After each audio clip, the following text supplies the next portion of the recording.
Ito mga kapare ko ay ang tinagurian kong underrated gaming phone dito sa channel ngayong 2026. At ito lang naman ang Honor Win RT. Dahil kung titingnan natin yung overall specification nito, talagang panalo to in terms of gaming. Isama pa natin yung presyo, talagang saktong-sakto kung ako yung tatanungin. And sa video na to, isasalang natin to sa ating extreme gaming test na kung saan maglalaro tayo dito ng 11 high demanding graphics game ng tuloy-tuloy at walang humpay and naka-setup pa to sa kanilang pinakasagad na settings gada game para makita natin yung overall capability ng device in terms of thermal, performance, optimization, and syempre, kunat ng battery. Dahil medyo malaki yung battery nito. Kaya kung interesado kayo sa phone na to and also yung overall capability nito, tara, pag-usapan natin. Okay, quick recap lang tayo sa specification nito and also kung ano yung mga kinakailangan yung asahan sa video na to. Una, pagdating sa specification nito, meron na tong chipset na Snapdragon 8 Elite, and kung matagal na kayo sa channel,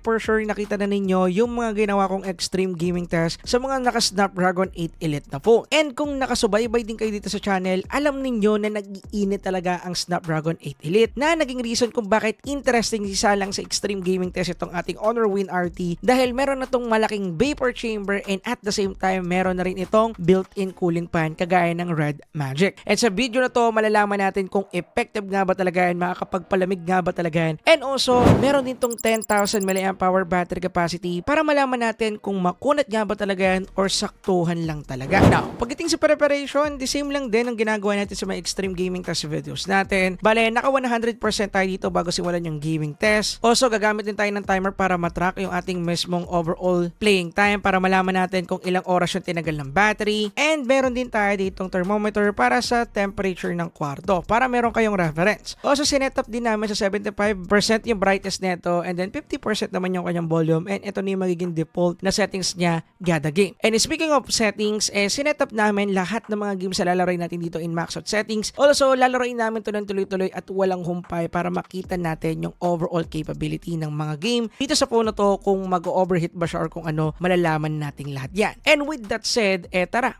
simulan na natin yung ating extreme gaming test. And simulan natin sa isa sa pinaka most requested na game ngayon, Where Winds Meet. Gusto ko nga lang palang linawin na naka-turn on yung ating built-in pan dito, and also naka-setup din sa boosting mode yung ating built-in game booster para sa mga lagi nagtatanong. Yes, ganun po lagi yung setup natin sa extreme gaming test. Anyway, pagdating sa Where Winds Meet, sinetup natin ito sa extreme high frame rate, which is ito lang naman yung settings sa pwedeng i-manipulate dito. Pagdating dito, nakakuha tayo ng solid and maximum 60 FPS, and ito rin yung nag-maintaining FPS niya all throughout sa testing natin dito. Nga pala, 1 hour namin nilaro to dito ng tuloy-tuloy, and guess what? Sa loob ng 1 hour niyon, nakakuha tayo ng solid 60 FPS. And yes, halos walang FPS drop. Kung meron man pa ilang 1 frame lang, and then bumabalik din agad sa 60. Then, pagdating sa temperature niya, nakuha namin dito, 2 beses kami nag-testing sa span ng 1 hour. Isang 30 and also isa pang 30 para mabuo yung 1 hour. Bale, sa 30-minute mark, naglaro lang ng 42 to 43 degrees Celsius yung nakuha naming temp. And then pagdating naman sa 1 hour mark, pumalo ng 43 to 44 degrees Celsius. Yes, medyo nag-iinit dito sa Where Winds Meet, and halos din naman lahat ng mga puna na testing natin, pero maaga pa para sabihin na talagang umiinit itong device ito. Mamaya tingnan pa natin sa ibang game. Anyway, after nga rin pala natin maglaro ng Where Winds Meet, naka 1 hour na tayo dyan and 4 minutes, and dito battery check muna at may natitira pa tayo na 86%. Anyway, walang pahinga-pahinga. Next naman natin sinalang dito is itong WUWA. And pagdating dito, may max out settings din ulit natin, high resolution, and then 60 FPS settings. Pagdating dito, nakakuha tayo ng solid 61 FPS as our max, and then nag-maintain naman ito sa 60 FPS din, same ng Where Winds Meet. Nga pala dito, 1 hour din namin to nilaro, and yes, all throughout sa gaming time or playing time namin dito sa WUWA, nakakuha tayo dito ng solid 60 FPS. Pero meron pa rin naman ako mga natala na panakanakang FPS drop, which is 58, 59, at napansin ko lang naman yan nung nag-review kami ng footage, so mostly hindi talaga natin yung mapapansin, and papitik-pitik lang naman, and ilang beses ko lang siya nakita, pero syempre kailangan pa rin naming isama. Anyway, pagdating sa temperature na nakuha namin dito,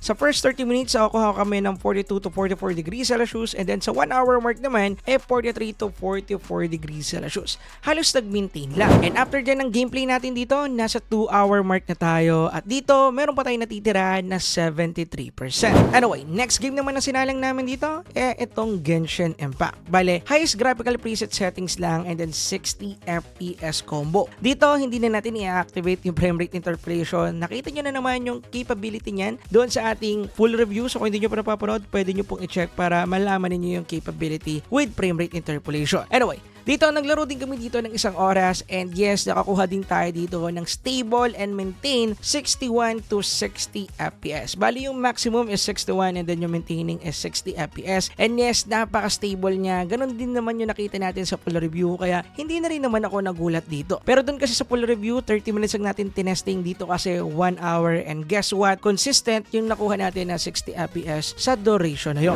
And pagdating sa temperature na nakuha natin dito, nung una, nakakuha tayo ng 41 to 42 degrees Celsius para sa 30 minutes and then nung pumalo naman ng 1 hour, pumalo na lang ito ng 40 degrees Celsius. So, mas bumaba siya. Anyway, after din ng Genshin Impact, nasa 3-hour mark na tayo ng tuloy-tuloy na paglalaro and then dito, may natitira pa tayo na 61%.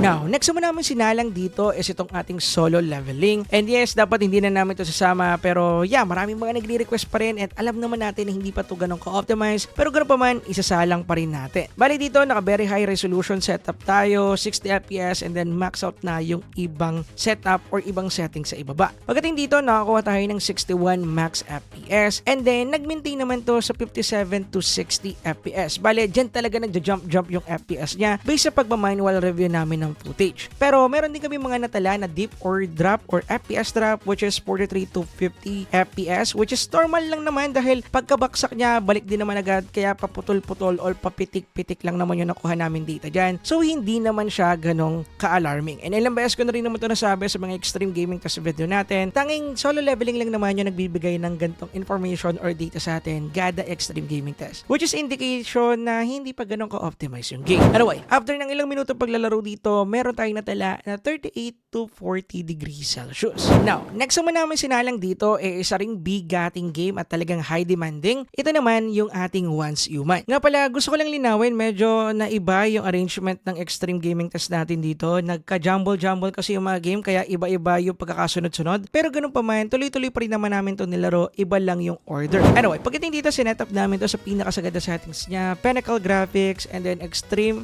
FPS, and then High Resolution. Then, pagdating dito, nakakuha tayo ng 62 maximum FPS, and then nag-maintain yung ating gaming test dito ng 60 to 61 FPS. Actually, 61 and 62 FPS. Nag-jump lang talaga siya, pero mostly, dyan talaga siya nag-maintain. At yes, wala kaming nakuha dito na kahit anong pagbaba, which is good indicator. Nga pala, 1 hour namin itong tinesting dito, and yung nakuha naming thermal sa kanya, kahit na consistent yung nakuha natin na performance sa kanya, 43 to 44 degrees Celsius sa 30 minutes, and 43 to 44 degrees Celsius din sa 1 hour mark. So technically, kung ano yung nakuha nating stable performance, ganun din yung nakuha nating thermal na stable din. Nga pala, battery check muna tayo. Sa kalagitnaan ng gaming test natin sa Once Human, which is yung 30-minute mark niya, and na-reach na rin neto yung ating 4-hour mark. And then dito, meron pa tayong natitira na 41%.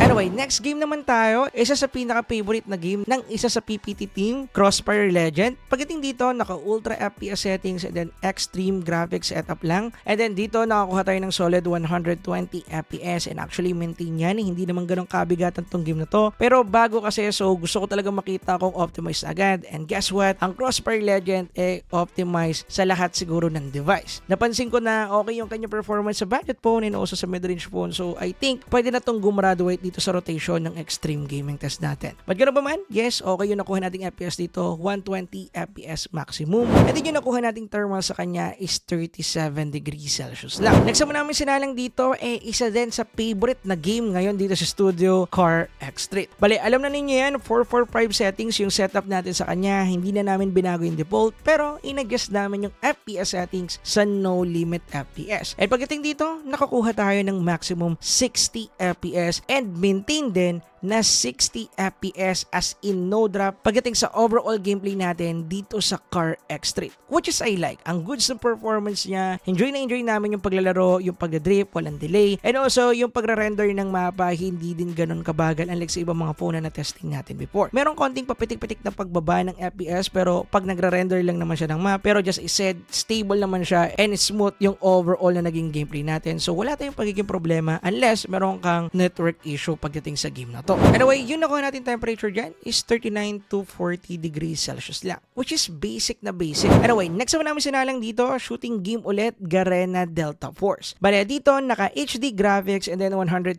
FPS setup lang. Bale, ito ay FPS priority pero pwede natin siyang gamitin or activate yung HD graphics and then 120 FPS combo. Noon kasi hanggang smooth lang para ma-activate ang 120 FPS. And pagdating sa naging overall gameplay natin, yes, 120 FPS yung nakuha natin dito pagdating sa overall gameplay sa kanya. And yes then, okay na okay yung mismong overall gameplay natin. Smooth enough kahit meron ng mga kalaban and also merong mga smoke or animation man. Walang naging problema pagdating dito sa ating Garena Delta Force. Which is hindi na rin naman nagiging surprising para sa isang Snapdragon 8 Elite dahil ilang beses ko na rin to nakita sa ibang mga phone na testing natin sa kanya. Pero yung kanyang thermal dito nakakapanibago dahil yung iba pumapalo ng 43 to 45 degrees Celsius, dito 39 to 40 degrees Celsius lang. Anyway, next naman namin sinalang dito is itong PUBG Mobile. And then pagdating dito, naka super smooth graphics tayo para ma-unlock yung ultra extreme FPS. Lagi namang FPS priority tayo dito sa part na to. Then pagdating sa naging gameplay natin, naka 90 FPS lang tayo dito. And actually, medyo surprising yan dahil dinouble check ko na yung settings namin nung ginawa namin to. And yes, talagang max out settings siya pero 9 FPS lang yung nakuha natin. Bakit siya surprising? Doon kasi sa mga gaming phone na na-testing natin na mayroong same chip which is a Snapdragon 8 Elite, 120 FPS yung nakuha natin dito. So pagdating sa Honor Win RT, naka 90 FPS pa lang tayo at the moment. Kaya pagdating dito, need natin ng update for sure. But gano'n ba man, okay naman siya in overall in terms of overall performance. Maganda yung ating mismong gameplay. Stable 90 FPS pero syempre mas okay kung makukuha natin yung battery smooth or solid 120 FPS. So I think makukuha naman natin yan after ng ilang update. Anyway, pagdating naman sa nakuha nating thermal dito after ng one round na paglalaro, nakakuha lang tayo ng 40 degrees Celsius which is mababa dahil nga 90 FPS lang din yung nakuha natin na FPS dito pagdating sa overall gameplay. Then after din ng PUBG Mobile, tuluyan na namin tinigil yung pagtatrack ng battery neto dahil pumalo na ng 6 hours and 17 minutes yung overall playing time natin at meron na lang tayo ditong natitira na 6%.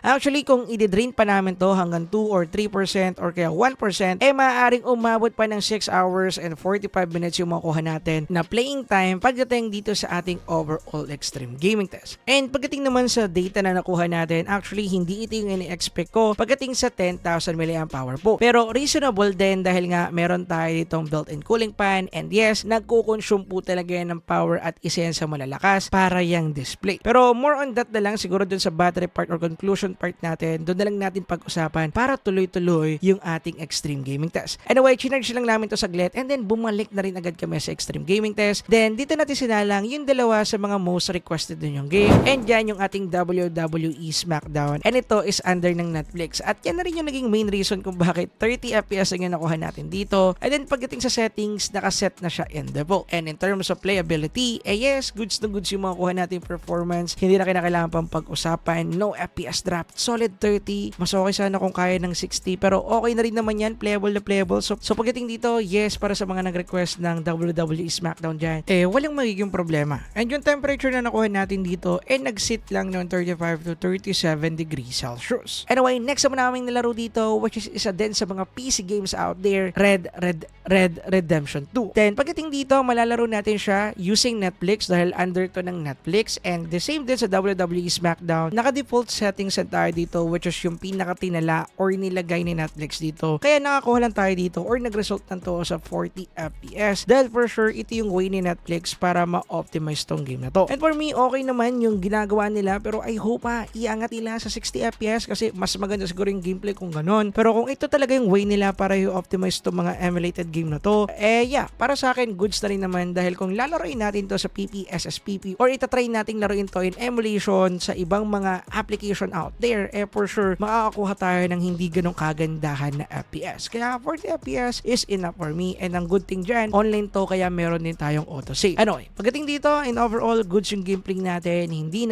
nahirapan tong phone na to at pagdating sa thermal na nakuha natin, 40 to 41 degrees Celsius lang. And after din ng Red Redemption 2, natapos na din yung ating overall extreme gaming test and then dito, tumagal siya ng 7 hours and 10 minutes. And now, pag-usapan natin yung final verdict and also mga takeaways ko sa ginawa namin na extreme extreme gaming test. Unahin agad natin yung pinaka pretty common gaming performance and also optimization. Pagdating sa gaming capability, nagawa ulit ni Snapdragon 8 Elite, which is hindi na nga natin kinakailangan pang i-discuss kung ano yung kakayahan nito, and alam na natin na pasado talaga yun sa extreme gaming test natin. In terms of optimization, talagang nagkukulang sa PUBG. Pagdating kasi sa ibang mga apps or ibang games na na-testing natin, maximum naman or nakukuha naman natin yung maximum na FPS na kaya niyang ibigay kada game. Kaya pagdating dito, need lang natin talaga sa side ni Honor. I hope magawa nila to ng paraan para makakuha tayo ng solid 120 FPS pagdating sa PUBG Mobile. Anyway, pagdating naman sa thermal neto, actually para sa akin, medyo disappointed ako dito, and at the same time, naiintindihan ko rin naman. Dahil kung babalik tayo sa mga ginawan ko ng extreme gaming test na meron ng built-in cooling fan, kagaya na rin ng Red Magic 11 Air, Red Magic 10 Pro, and Red Magic 10 Pro Plus, makikita natin doon na talagang umiinit pa rin kahit na mayroong built-in cooling fan. Kaya nabuo na rin ng Red Magic yung liquid metal and also liquid cooling with built-in cooling fan. Kaya pagdating dito sa part na to, understandable na ganito yung makukuha natin na performance sa kanya. Dahil nga si Red Magic na matagal na nilang pinoproseso or matagal na nilang tinitimpla yung magandang thermal technology pagdating sa mga gaming phone nila, meron pa rin talagang mga flaws na nakikita. Lalo na dito sa Honor Win RT na parang ginamit lang nila yung first generation cooling system ng isang gaming phone company. Gaya na nga lang ng Red Magic. Kaya pagdating dito sa part na to, understandable siya, and at the same time, medyo disappointed kasi umasa rin ako. And nga pala, pagdating sa thermal na nakuha natin sa kanyang mismong cooling fan, mapapansin natin sa mga ginawa nating testing na nag-maintain lang sa 37 to 38 degrees Celsius yung nakuha nating temperature doon. Indication na talagang gumagana yung kanyang cooling system. However, hindi talaga siya sapat. Yun na rin yung main reason, gaya ng sabi ko kanina, na nag-improve or nag-innovate si Red Magic para magawa yung kanilang liquid metal cooling and also yung kanilang liquid cooling. Kitang-kita nyo naman sa mga improvement ng cooling system na ginamit nila sa mga previous po nila ngayon 2026-2025. Pagdating naman sa usapang battery, actually expected ko na to. Gaya nga ng sabi ko, naka-on yung ating built-in turbo fan, and gaya din ng sabi ko, kasing lakas or halos mas malakas pa nga yung consumption neto kaysa sa display ng mismong device natin. Actually, maraming factors sa pwede maka-apekto dyan, pero pagdating kasi dito, aasahan talaga natin na ganito lang yung makukuha nating capability pagdating sa kanyang battery, lalo na kung gagamitin natin sa gaming. Dahil gaming punto at talagang need natin gamitin yung built-in cooling fan na to para syempre ma-maximize natin yung pagiging gaming phone niya. Kaya yung performance na nakuha natin sa 10,000 mAh battery capacity neto ay normal lang or pretty average, or sabihin natin nandun sa tamang result or sakto lang na result na makukuha natin. Dahil kung tatandaan ninyo yung 7,000 mAh battery capacity ng 11 Air, mababa lang din yung nakuha natin na result pagdating sa kanyang battery. So pagdating dito, I think masasabi natin na pasado ang Honor Win RT in terms of kunat test and battery pagdating sa mga gaming phone. Pero pagdating sa isang normal usage phone, definitely hindi. Kasi merong mga phones na nasa 7,000 and 8,000 mAh lang na mas makunat dito sa phone na to, lalo na kung usapang normal usage. And kung usapang normal usage lang din naman lang hindi natin i-activate yung kanyang built-in cooling fan, syempre ibang usapan na yun. Talagang tatagal at tatagal to. Anyway, dito ko natatapusin yung video. Ito yung mga takeaways ko sa ginawa nating extreme gaming test. Kayo ba, ano sa tingin ninyo? Okay ba siya or hindi? Anyway, maglalagay nga rin pala ako ng dalawang video dito, which is dalawang review natin yan sa dalawang phone na merong solid na performance at halos kasing lakas or mas malakas or mas sulit dito sa ating Honor Win RT. Pwede nyo i-check yung mga yan for reference. Yun lang. Peace.